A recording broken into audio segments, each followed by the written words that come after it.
ഷോപ്പിലുള്ള രാജന്റെ പെങ്ങളാണ് സാഹിറ. അവരിങ്ങട്ട് വിളിക്കുമ്പോൾ ഞാൻ പിന്നെന്ത് ചെയ്യണം?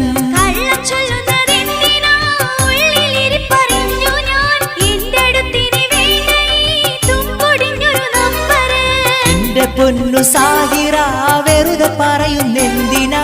പടച്ചവനാണിതു സത്യമാ, നിനക്ക് സംശയ രോഗമാ? ഈ ഹലാക്കി മൊബൈല് കണ്ടുപിടിച്ചതെന്തിന്?